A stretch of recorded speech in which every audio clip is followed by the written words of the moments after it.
Ridiculous would be an understatement to describe Cocaine Bear.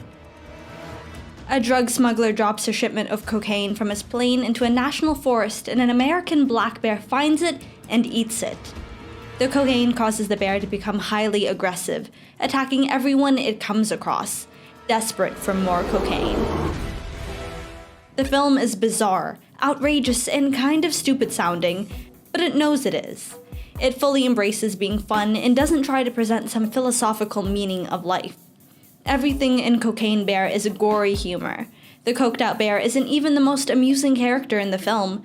The vast majority of the human characters are far more stupid and senseless. But perhaps Cocaine Bear is more than how it appears on the surface. Several characters go on their separate journeys throughout the film in which they encounter the bear, and in the process, rediscover their family relationships. Sari goes back on her promise to her daughter, Dee Dee, to take her to the waterfall so that she can paint it. So Dee Dee and her friend Henry decide to secretly skip school and go there themselves. Another storyline in the film follows Eddie, a single father depressed due to the death of his wife. Eddie often leaves his son Gabe under the care of his insensitive father. Sid is also in charge of a high-scale drug trafficking network, which has consumed a large portion of his life. It's important to note the cold relationship between Sid and Eddie. Sid is uncaring and unsympathetic towards his son.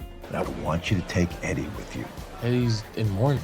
Joni just died, and he quit. Joni's the reason why he quit. She's not here anymore. He believes Eddie needs to move on from his mourning and assist him in retrieving the packages of cocaine that have been lost in the forest.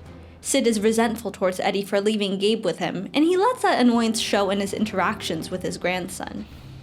Sid is a perfect example of a neglectful, compassionless father. When Sari finds out her daughter wasn't at school, she's immediately concerned.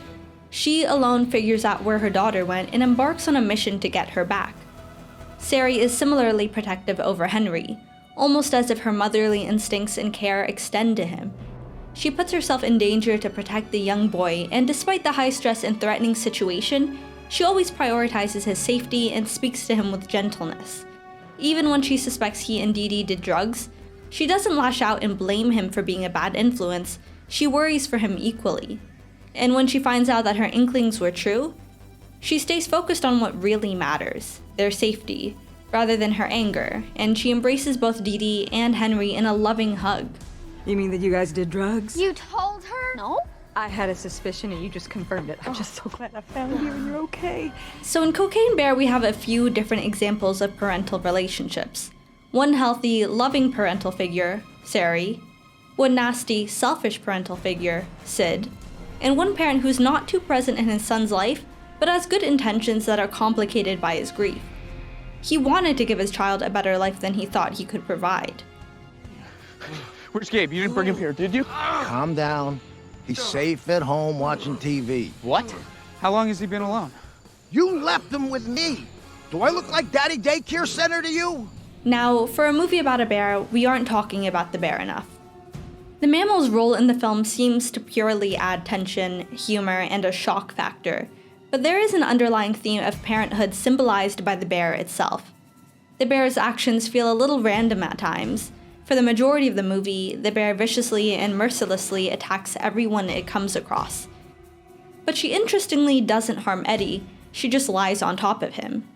The bear is a mother herself, so perhaps she sensed that Eddie was a father and had a child of his own to care for. In the world of Cocaine Bear, ironically, the bear has clearer morals than the vast majority of the characters. All of her actions align with the idea of placing value on parenthood.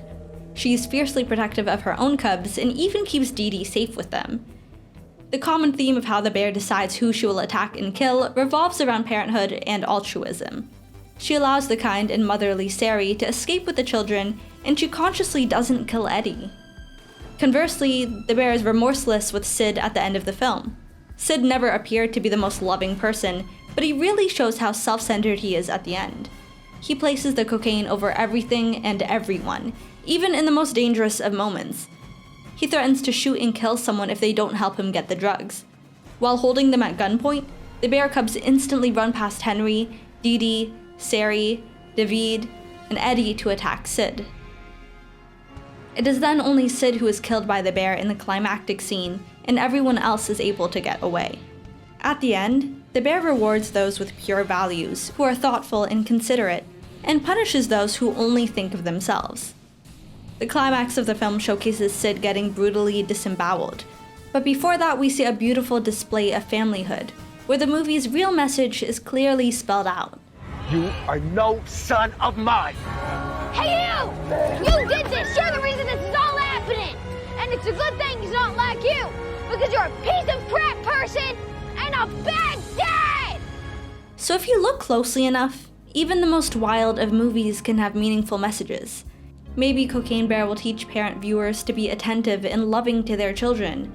It could spark a generational change and improve the lives of many kids and families throughout the world. But also, let's be serious. It's not gonna do that.